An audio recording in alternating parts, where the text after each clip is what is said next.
he's still here for fuck's sake. He better be. But there are rumours, Rumours. reports that I haven't heard Leeds. anything. Oh right, well I'm telling you now. I have heard or read rumours and theories that Leeds will get rid of Farker, whether we go up or not. Obviously, I think we will go up. So I'm thinking, well, if that's the case, then I don't really want to be part of that sort of club. But nevertheless, supporting Leeds is a lifetime thing. Yeah. So So it won't be. I won't be back in the club, but I'll be fucking is disgusted that? if they do sack No, him. I think that's right. Is that because he's all struggled at the top flight? You know, because I think Well, so. Go on. Sorry, go on. again, I think it's irrelevant how he's done at Norwich. Completely different club. He got them up there, and they kept him on. Obviously, he didn't succeed at all. He failed big time. But how much backing did he get from their board? Yeah. It didn't look like to be much, did it?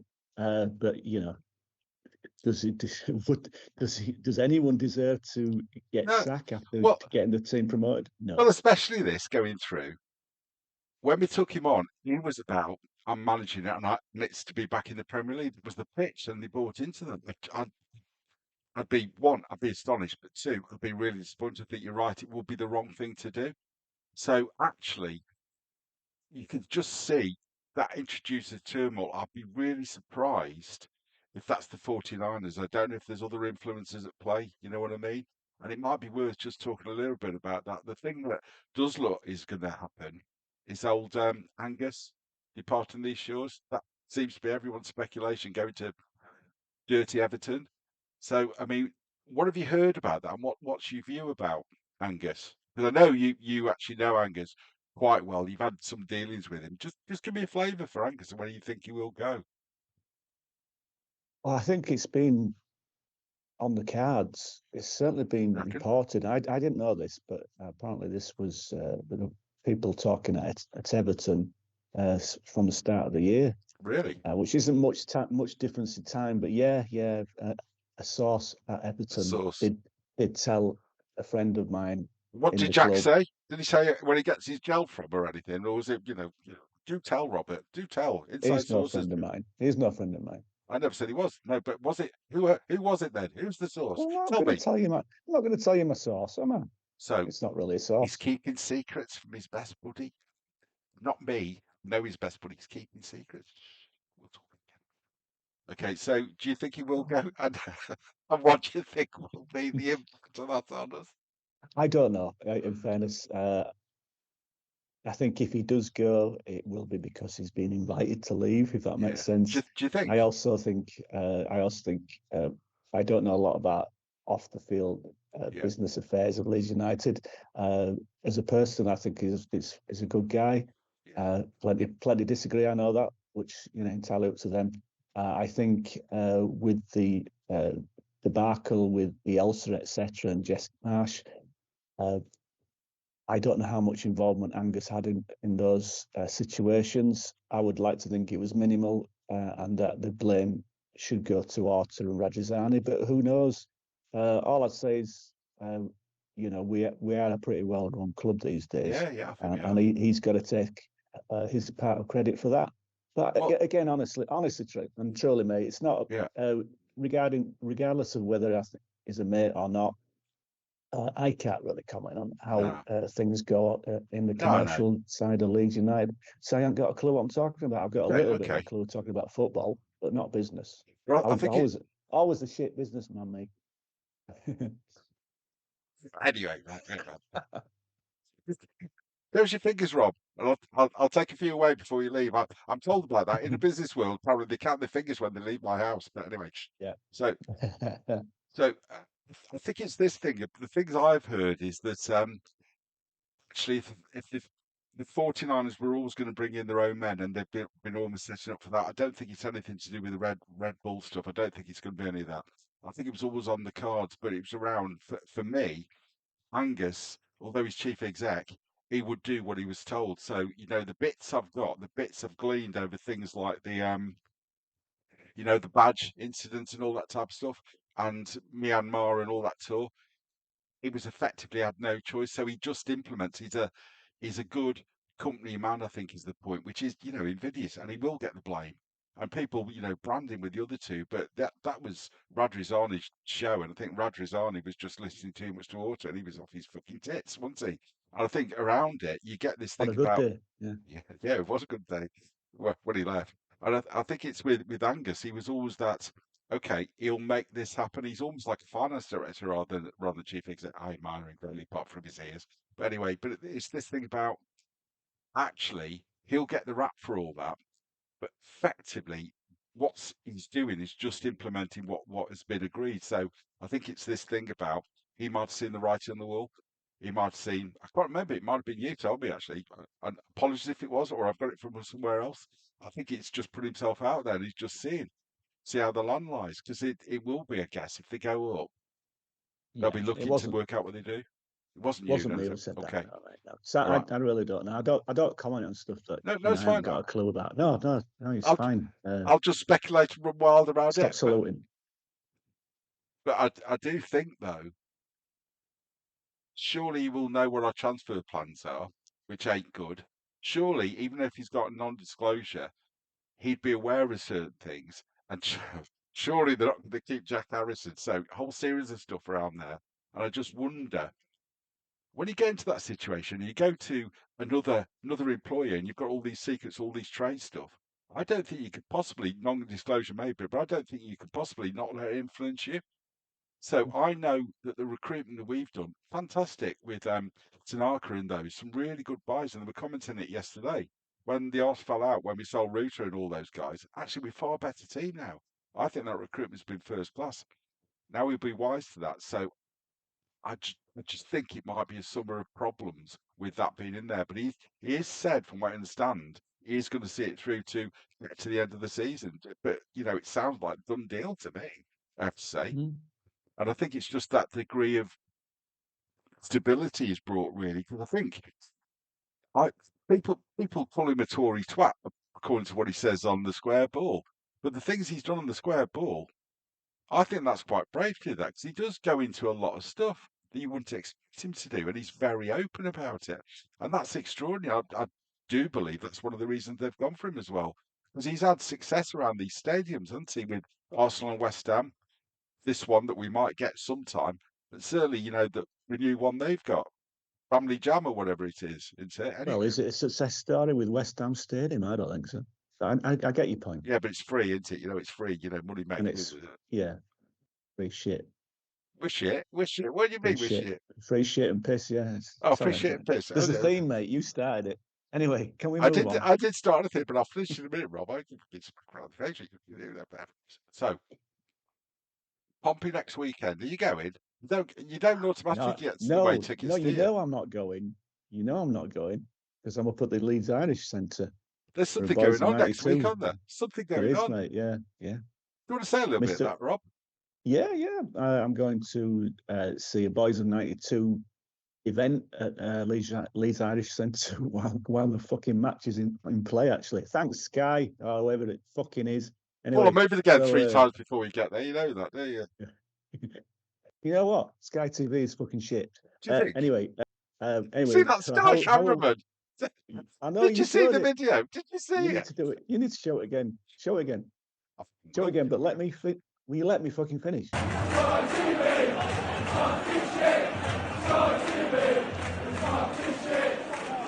I'm trying to, Jesus. Robert, but you're rambling. So over to you, my friend. A ramble is just a stroll and an adventure and a journey. Fuck off. So, yeah, Howard Wilkinson, wake up, man. Howard Wilkinson, John Newsom, Tony DeRigo, and Mel Sterland are on at the Irish Centre next Hardly week. boys, are they? Hardly boys.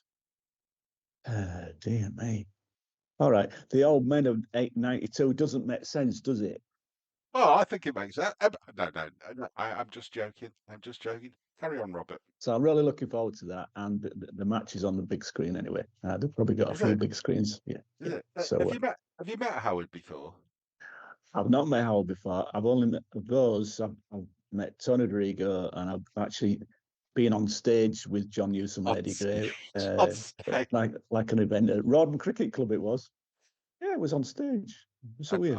well, I was just wondering what We want part in did you play? Panto, if that's what Oh, you're I was trying going to to say. imply. Oh, yes, it was. He's behind you, Robert. There's something behind you. Oh, Red Riding Hood, no, Green Riding Hood, Red Cup, Turquoise, I think.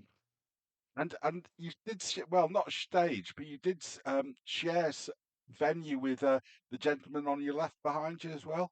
Do you want to just Mr. talk a little Bielsa. about? Yeah, so be interested in saying a little bit about what that was like, but also compare and contrast Wilko and Bielsa. Interesting. I think they're both quite, no, I wouldn't say dour, they're rather reticent men, aren't they? They keep themselves to Leeds fan, themselves. Leeds managers reticent. Bielsa, yeah, I love the man. I know not everybody at the club will have loved him because I think he was quite a hard taskmaster. I think I've said So this I understand, before. yeah. So I understand. And everything had to be done right and done yesterday, sort of thing. But nevertheless, Well, genius. And I think this is Leeds Wilco's got United. This is Leeds okay, United. After all, I think he's right to demand that. I yeah, think it's what you want your manager to be. Very clear. okay. Thanks for interrupting. I'm And very sorry. I do mm, apologise. yeah, and Wilkinson. I think there's certainly some genius there as well in that man. And his forward planning for Leeds and his 10-year strategy plan, whatever you want to call it, fantastic. And we've still got Thorpe Arch to thank him for, really. And so, I mean, he deserves a statue, doesn't he, Dave? Anyway, yeah, I met Bielsa in Bielsa deserves the 2 years statue. ago. Wilco deserves a statue Do you as think? well. Yeah, that's what Do I you meant, think? really. I think you knew that. But yeah, I met Bielsa. I was very lucky to meet Bielsa on a few occasions over 2 or 3 days in Oslo with my good friend and colleague Ian Thornton, who's based in Toronto. So Ian flew in from Toronto, and I flew in from Yeah. Leeds Bradford. Leeds, Bradford, Toronto. And what was it Yeah, like? what are you trying to say? No, no, it's different. You mix with very cosmopolitan chaps, don't you? He's Leeds lad, is Ian. I But yeah, know. I never listens said he songs wasn't. and that. It's just, you know, Oh, calm down, I'm Jesus! perfectly calm. I'm perfectly calm. Perfectly calm. I'm perfectly calm and collected. It's him. Stop getting uppity. I interrupted Robert. Do go Yeah, on. can't remember now. We just listened to your imaginary friend. He has been addressing a collection of professional coaches uh, there, and this is a few minutes after the event itself, when everyone's left the room except Yeah. for hand-picked about 10 of us, and we all got photos with him. And well, some of the Luscos lads with them won a competition, for instance, and then there were other coaches who'd arranged one-on-one chats or photos. So that's a photo call, almost photo shoot. All right. The Okay. thing is, it'd been on stage. It was snowing outside. It is Oslo after all, and you're overlooking the pitch. You could see through the windows overlooking the pitch that it was snowing, and Mr. Bielsa had been on stage probably about 3 hours with one Really? break, and it was cold. So that what you call a dress is actually just a blanket All right. because he Okay. was cold. He was cold, and he was quite tired, but. It was great, very entertaining, very approachable, and very I can't think of the word really, just pleasant to be with because he'd come out of work mode now. Yeah. He was just himself, Yeah. and I know for a fact it was clear anyway, but you could tell just by his words and his actions that he was stunned by how much Leeds fans still love him. I And know. this was 2 years ago, so it wasn't too long after the idiots had sacked him. But anyway, given these professional seminars over 2 days, so we met him a few times, Ian and I gave him a couple of books, and as did Ian. And one was my Cocker Hoop book, which I wrote with Dave Cocker, and that's a biography of Les Cocker. Les a brilliant man, brilliant coach as well, but perhaps not that well known. Nevertheless, he was part and parcel of the rise of Leeds United with Don Revie, and he was Don Revie's sidekick, basically. Thing with Bielsa, the thing that struck me, and you talked about him there, like Wilkinson, this humility, a very humble character. So although he's very forthright, great manager, and knew what he wanted, struck me that he was also exceptionally humble, just like Wilkinson. Is that have I got that right, or is that wrong, based on what you saw? I don't know Wilco that well. Not I would Wilkinson. I'm say, thinking about Bielsa. yeah, Sorry. yeah, but I'd say the public appeal and appearance of Bielsa is probably gentler than the one of Wilko, because Wilko notorious for being dour and perhaps grumpy as well. Bielsa, professionally, yeah, when he's in work mode, stern and he'll tell people, but he's also he'll also back up his argument or back up his criticism of any individual, or he just won't criticize an individual. I think, unfortunately, you see it with Postecoglou at the moment as well at Spurs when things are going badly. See how flexible that was. Wonderful Yeah, I know, it's good, wasn't it? Thank you. It took me years to learn that. But when things are going wrong, and he's asked what he regards as inane questions or just annoying questions, he loses his rag. Wilko would have been the same, I think. He did, in fact, lose his rag. Bielsa, partly because he had a translator with him, was able to sort of maybe collect his thoughts a little bit and not be so impulsive or spontaneous. Well, it's not impulsive. Bielsa. It's not so impulsive, but he certainly made sure they understood it was a dumb question. He told me, so I know it is true. He went, it was one of his first press conferences. I think it was for the Sheffield Wednesday job. It might have been one of the other jobs prior to that. But he went on this thing and he goes, he says, like this guy who's from the Daily Mirror, I can't remember what his name is now, but I do know. But he said, because Wilkinson had just come out from teaching at college, and he goes, so Mr. Wilkinson, I understand you teach. And what, Mr. Wilkinson, do you teach? And Howard goes, children.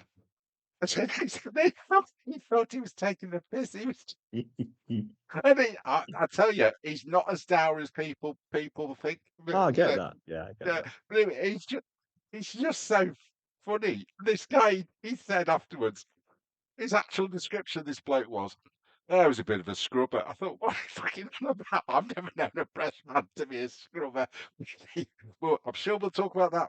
We'll trade off our knowledge of the greats in future years. I'm sure people will come to these episodes to see some of that. Anything else you'd want to say about Rob? Just in terms of, sorry, about Bielsa. Anything you'd want to say about the chances of maybe a comeback one day? Because I know you've got some delusions in that direction, haven't you? Well, there might be delusions, but madness is just a thin line between madness and genius. I don't know. I don't know, Anna, but genius. No, look, come on. We shouldn't have got rid of him. It was acrimonious how they got rid of him as well. Quite disgraceful on Leeds United's part. I heard a few other things as well, but I won't repeat. Bielsa, okay, things weren't going right on the pitch at the time. Should they have sacked him? Should they have fucked? But anyway, that's just my opinion, my not too well-spoken opinion. But yeah, you can always hope, can't you? Stranger things do happen in football every week. But look at that poor Crystal Palace player who got decapitated yesterday against that Millwall bastard. What was that? I haven't heard this. What was that? You haven't seen the Millwall Crystal Palace FA Cup game? No. Well, get it watched. Match of day. I wasn't in that great a mood yesterday for some reason. Right. Well. Anyway. An appalling challenge. You remember Schumacher, the West Germany, or was it just Germany keeper? Tony Lamb against France. Yeah, this was like that. Was it? This was like that. Yeah, it's appalling. And good old Millwall fans just covered themselves in glory by singing "Let Him Die." You remember that Millwall Family Club of the Year? No, 1874, I think it was. I think I've come across Millwall, I call them, only because I had no choice there. Millwall, the scum of the earth, Turkey. How dare they? But, I think they go a bit over the top, bit of an understatement. I mean, if people, I sometimes talk about hating people, but they despise everybody that's not Millwall, don't they? Anyway, yeah, I've said anyway about 15 times again tonight. So I think, Rob, we've kept these good people quite long enough. So I do hope we're going to get this right one day. I do hope, but so it is now. So just warning you, Robert, I'm about to wind up. Just because I didn't give you prior warning the other day, so I'm about to wind up. Anyway, it's good night from me, and it's not night. I mean, it's Good afternoon from me, and cheerio. Thanks very much for listening, and please carry on listening to us. Ignore him and his imaginary friend. I Cheers all. Peace and love. MOT. Peace and love,